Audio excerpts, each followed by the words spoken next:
Hello, and welcome to the next in our series of Meet the Writers from the In-Depth Genealogist. My name is Shannon Combs-Bennett, and I am the creative director for the magazine and website.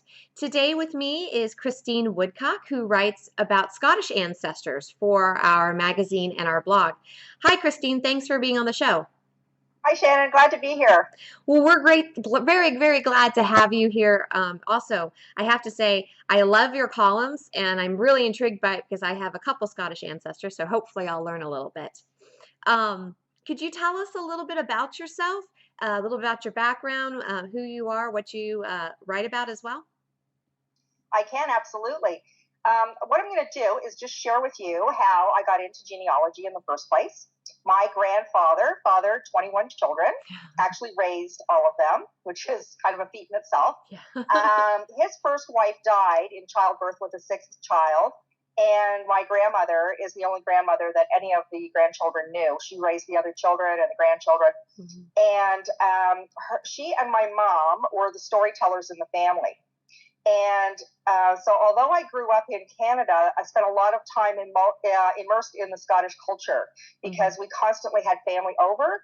And when we had family over, we had to sit and listen to the stories over and over and over and over. And it was, I can remember really vividly my cousin and I sitting on the floor looking at each other and just pointing pretend guns at our head, like, oh, please just take us now.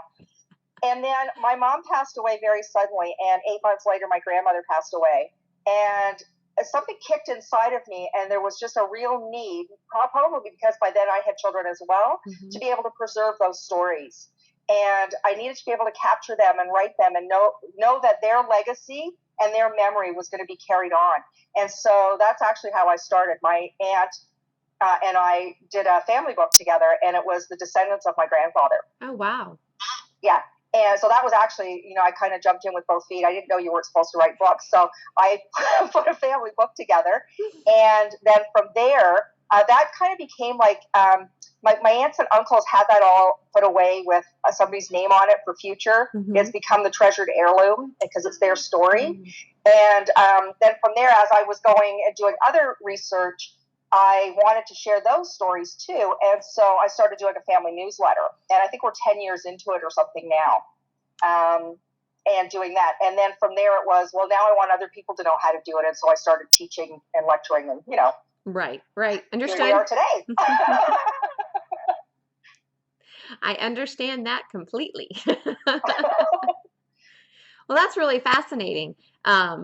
I thought my grandmother came from a large family. She was one of 19, but wow. Oh my God. I know. And in like a two-bedroom house too, right? Yeah. They grew up on a small farm in southern Indiana. Now it was a farmhouse, so they might have had, there was 2 stories. So there might have been like 3 or 4 bedrooms for all the kids, but 2 wives also. So wow, that's really interesting. So in your column, what do you talk about? Do you touch on resources, or is it more history, or do you talk about migration? What type of information are you sharing with our audience? So when you're asking those questions in my head, I'm going yes, yes, and yes. Okay. I do all of that. I think the biggest thing for me is I like to find the really obscure databases, things that people wouldn't think of to look at. Sort of once we get beyond the birth, marriage, death, where else can I look? And so those are the sorts of things that I like to share on the blog. And I also like to share some of the culture. One of the things about Scots or the descendants of Scots is that they really, really, really claim their heritage, even if they only have 5 drops of Scottish blood. So, for instance, I did both a blog and an article on the Scottish naming pattern. And it wound up being the top 10, I think in the top 1 or 2 of the blogs for 2014. Oh, wow. Because it's just really, really important information that people, when they look at it, they're like, oh, wow, that really applies. Thank you. And so I really enjoy that kind of stuff, just when you give them little pieces of information that to me are not, I kind of take it for granted. And they're like, wow. Yeah. I just love that kind of feeling. Yeah. That's always a great feeling when something that you just know for whatever reason, and then someone else goes, oh, I've never heard of that, or I didn't know that before. You're like, oh, well, hey, let me tell you more. Doesn't it make you feel so smart? It does sometimes. It also makes me feel really good. So I can help somebody else a little bit at least, right? Yeah, and that's what I really enjoy.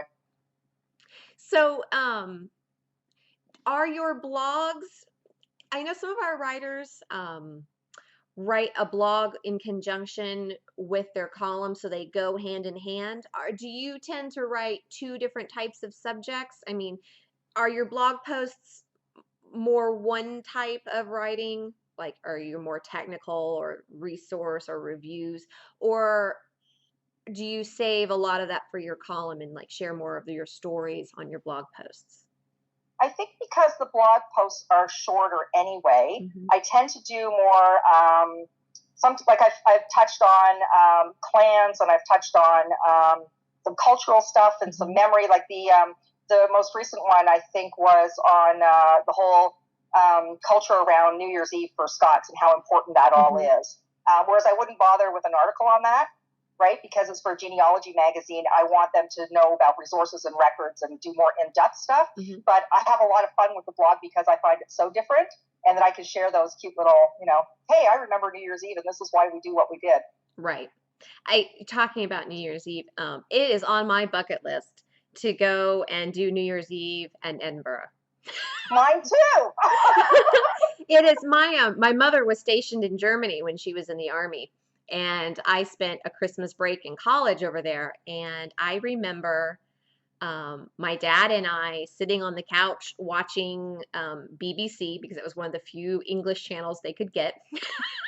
And it was New Year's Eve, and they were showing the festivities from Edinburgh. And I was Yeah. like, I am going there one day. That looks Well, like the Shannon, I party. think that you and I should go on mission for in-depth genealogy magazine, and There, we'll go next year for Hogmanay. there you go. We'll do the torchlight procession. We'll do the whole ball of work. Don't tempt me.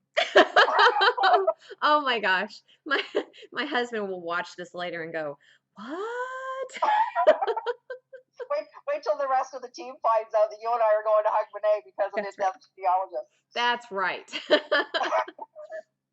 So before we close down today, is there anything that you think a person who is researching their Scottish ancestors needs to have? It could be a book or a website or something that you find that is a go-to resource.